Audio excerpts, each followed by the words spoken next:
What are black people in America? We've been told that we've been granted citizenship. That feels like a lie. What are black people in America? My prenatal care, as opposed to a doctor's stethoscope being placed on my mother's pregnant belly, was the first piece of steel I ever came into contact with was the Chicago Police Department's revolver placed on my mother's 8.5-month pregnant belly, who had just turned 19 days prior.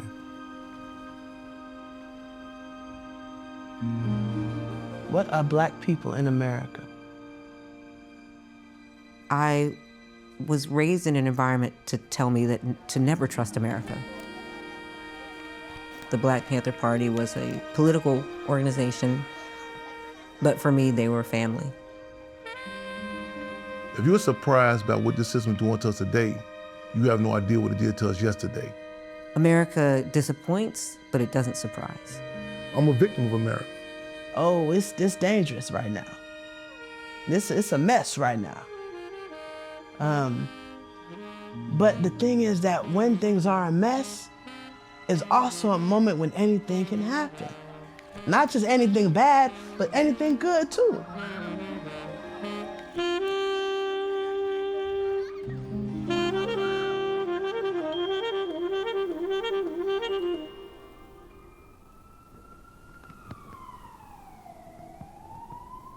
We call it ground zero. They shot through that house. This is 2337 Westman Road. After a 50-minute gun battle that cost Illinois Black Panther Party Chairman Fred Hampton his life, Sergeant Groth described the parade as 50 minutes of hell and a miracle.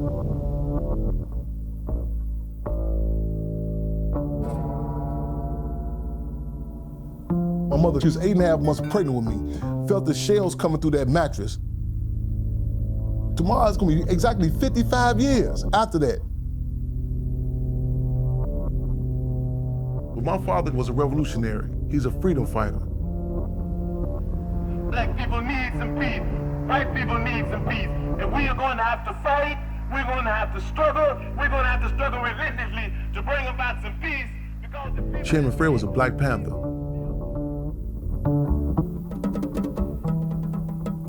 The Black Panther Party was a revolutionary organization, and when people hear that term, it's like a block. It's like, they hear that term revolution, which is Malcolm X has said, complete change. The Black Panther Party fought for self-determination, the right to determine the destiny of our communities. The free breakfast program, free medical centers, free busing programs. Hello. I don't know if y'all know who Chairman Fred Hampton is of the Black Panther Party. You don't know who that is. Fred Hampton. Chairman Fred Hampton, Black Panther Party. Tomorrow, my 55 years. Here you go, brother. It's all love, brother. Right, see you tomorrow, 1 o'clock. Yes, sir. Power to the people. Office in the streets. I work hours 24 hours a day, 7 days a week. Our desk is the alleyways and game. We work for the people. Yeah. The weather's gonna be cold, but the love, the commitment gonna be colder. The commitment from the community gonna be colder. We are fighting for the minds and hearts of the people. There's a concerted effort for people not to know what the Black Panther Party represented. There was a program that was created to discredit, demise, disrupt, and destroy any Black nationalist movements, especially amongst the youth. As a child, a lot of people were hesitant when they hear the name Chairman Fred.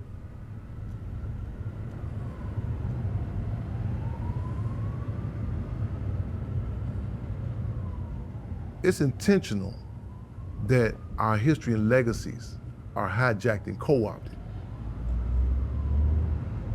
And to make this conversation comfortable to have, it's a battle So the pigs, how they just jump out of the cars and shoot you down, how they knock on your door and blow 19-year-old sister's head off with shotguns, how they kill 2 brothers in 1 week. Hanrahan is a madman. Mr. Hanrahan, can you tell me why your officers did not try to use tear gas? Isn't this the usual procedure to flush someone out of a building?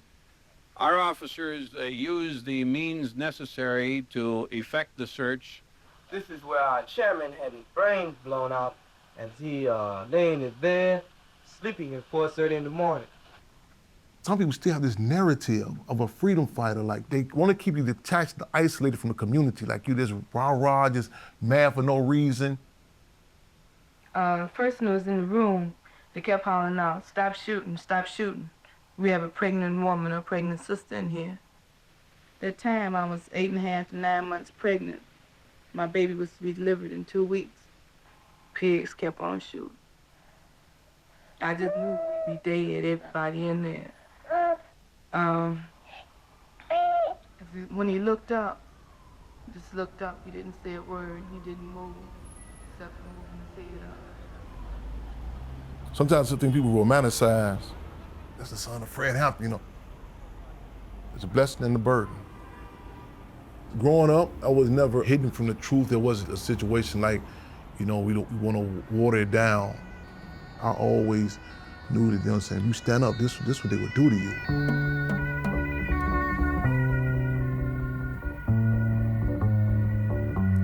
December the 5th, 1969, the day after Chairman Fred was assassinated, police had came through the houses, boys and men in particular being pulled out of their homes in front of their mothers, in front of their wives and, you know, and their siblings.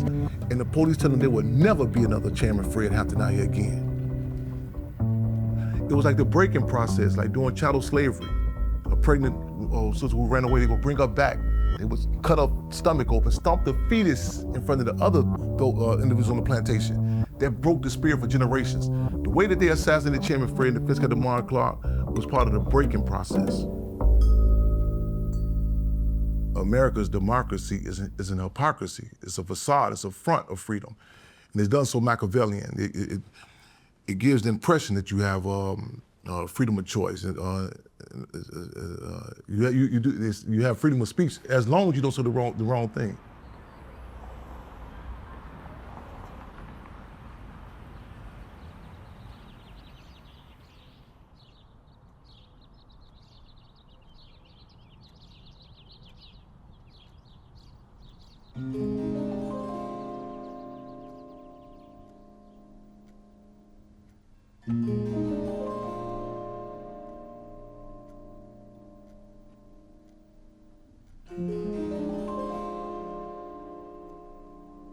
If you were told your whole life you were born for revolution, what do you do with your life when the revolution doesn't come? When I was born in the Black Panther Party. I don't know anything, nothing existed before the Black Panther Party for me.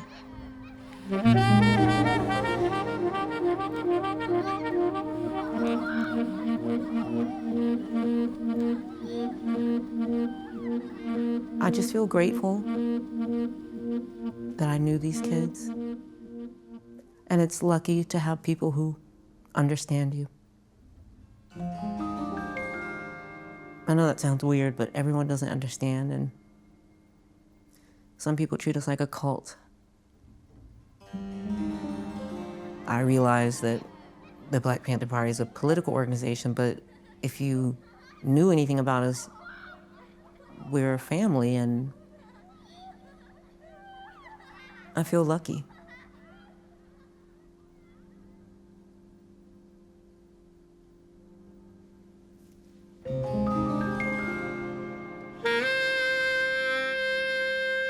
My mother is a woman named Elaine Brown, and she was the chairman of the Black Panther Party, making her the only woman in U.S. history to lead a paramilitary organization.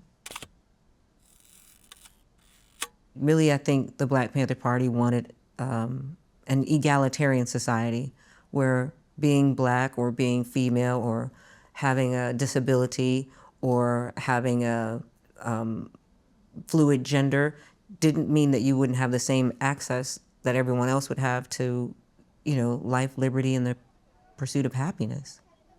But I also didn't know why the Black Panther Party existed as a child, because I wasn't confronted with sexism or racism or poverty. I never went to bed worrying about food. I never feared someone harming me because I'm Black or female. So the purpose of the party fulfilled itself in my personal life because I didn't have any of the isms.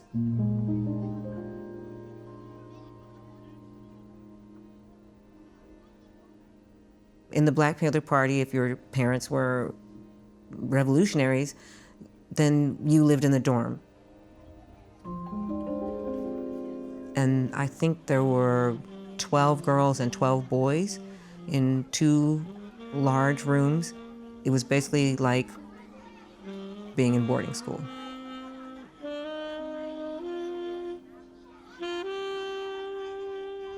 The most difficult part about growing up in the Black Panther Party for me was not living with my mother. If I had a bad dream, I would wake up and it occurred to me that if I lived with my mother, I could go and tell her I had a bad dream. But then I also thought, if I'm to be a revolutionary one day, then I just have to handle it. In the party, they would say you're either part of the problem or part of the solution. So maybe there's not time for a child to have bad dreams.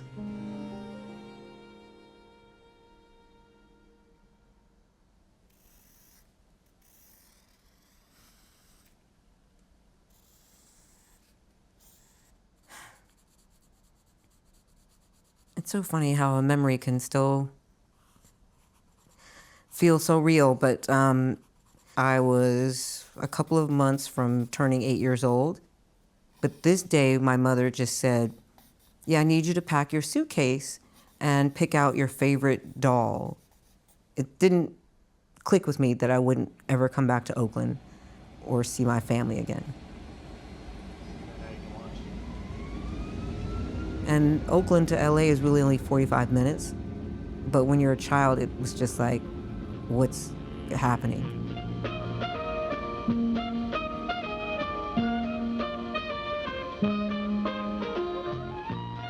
I think it took me probably 3 days to realize we really weren't ever going back. So we went from the Black Panther Party to Malibu in about 3 days. There were 8 people in my class, and I was the only Black. So I went from this very protective bubble to, I guess, typical Hollywood weird. I just wasn't used to being around people outside the Black Panther Party, so I overate. I had fights with boys. This boy, Reese, called me nigger, and I punched him in the mouth. So a lot of my issues were what I thought was injustice, and that I hadn't been raised to just be okay with it. The schools that I'd been raised in the Black Panther Party taught me one history, and then I got to school and you're teaching me that Australia was settled by pioneers. So some of it was just trying to find my way in a place I wasn't supposed to be. These aren't the shoelaces you came with. I definitely didn't feel like I could ask my mom why we left or when we would see anyone we knew again. So I just felt kind of isolated. There was just no chance that we would ever be us again.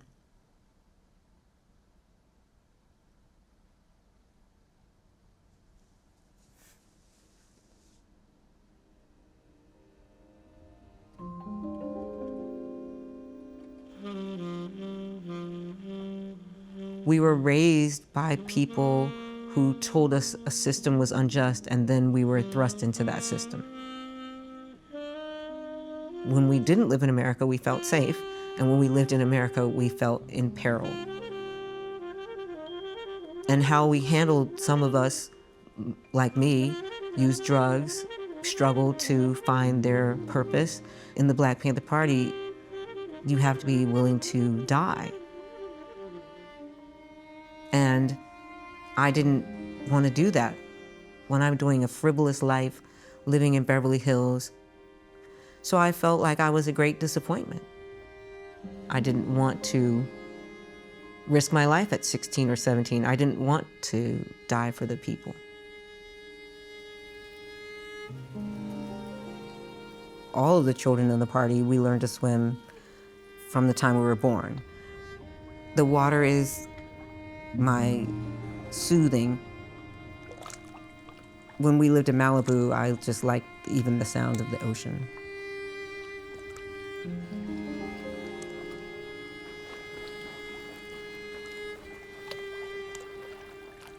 In the water, anyone who can float can fly.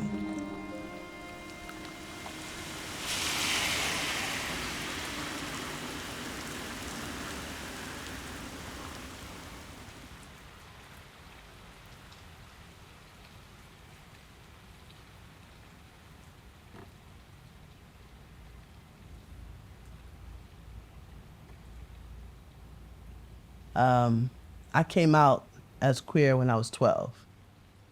And my mom, I remember that she cried, and we went on a talk show circuit. Joining us, Malkia Cyril. Till I was very, very small, I knew that I was a lesbian. Tell us the realities of, as parents, what you went through. Was it, such a simple thing to accept, or did you have some moments of hell? There's a lot of fear, a lot of anxiety, a lot of confusion initially. I think that any parent goes through. I think the difference is that you know that you're going to continue to love this child. I was very upset. Came out to my mother. I was not trying to come out to the entire country. And my mother said to me, I understand that, but it's not about you. Well, then who is it about? I am your child. But what my mother taught me through that and through many examples was that it's not only about you.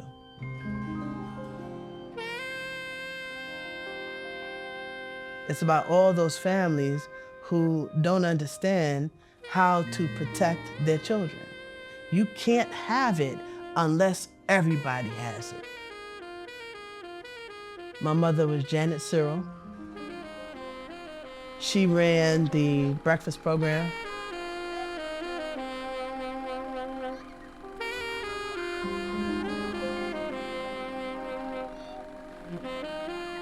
I am a child of the Black Panther Party.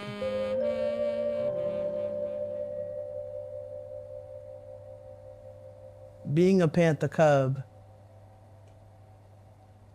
means sometimes that you watched your parent go to jail, that you have lived with a parent who was in prison most of your life. It might mean that you lived with a parent that was killed. We were tense, we were worried. It's a lineage work. It's not something that I do because I want to, it's something I do because I have to.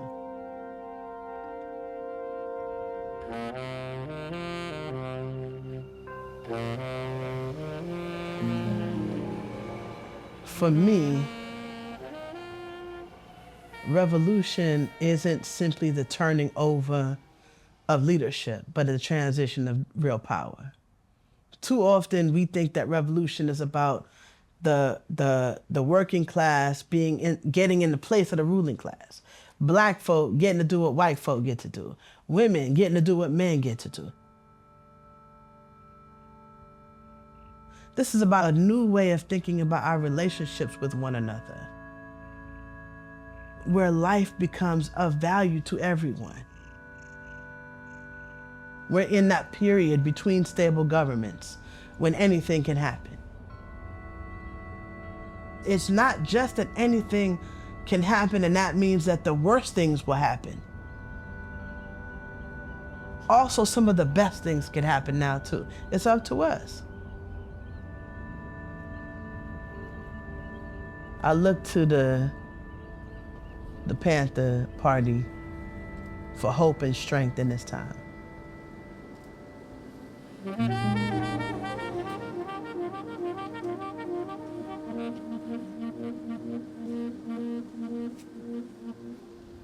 Happy International Revolutionary Day, y'all.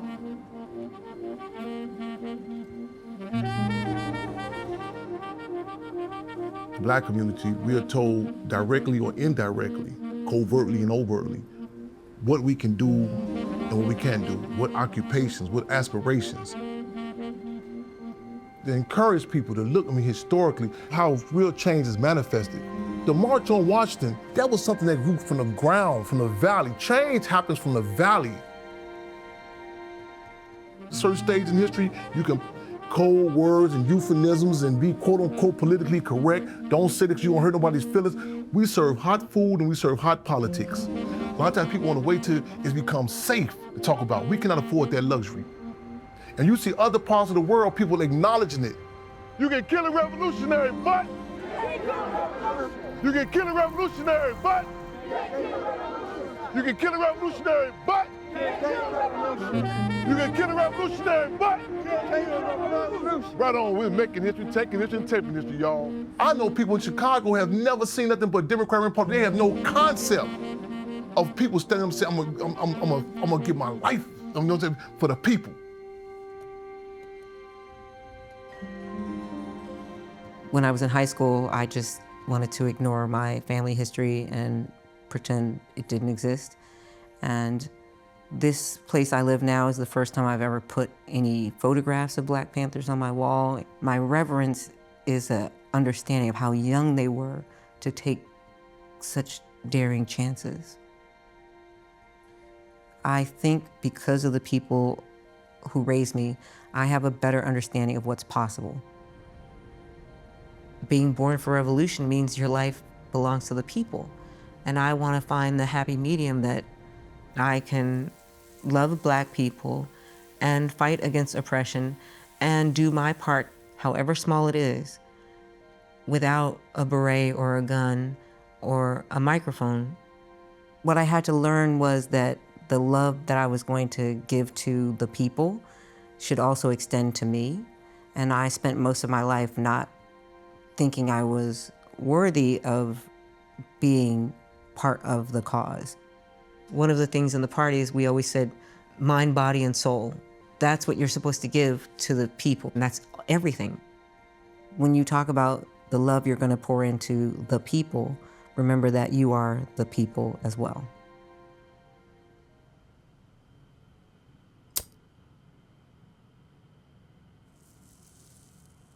For people who are afraid, who are worried,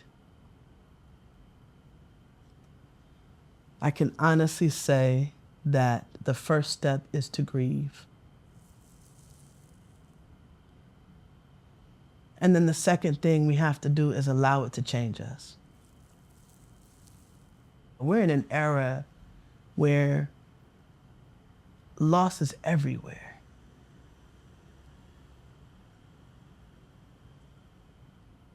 But this is a nation that refuses to grieve.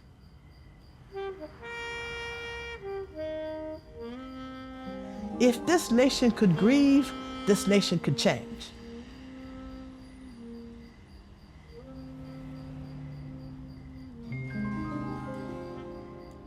My wife died, and it was, in fact, one of the worst things that has ever happened to me. Because I still thought it was happening to me.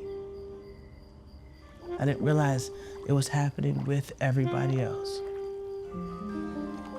When I was able to grieve in community, it changed everything.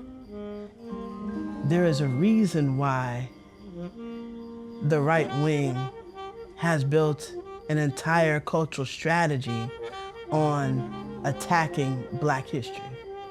Because part of grieving is memory.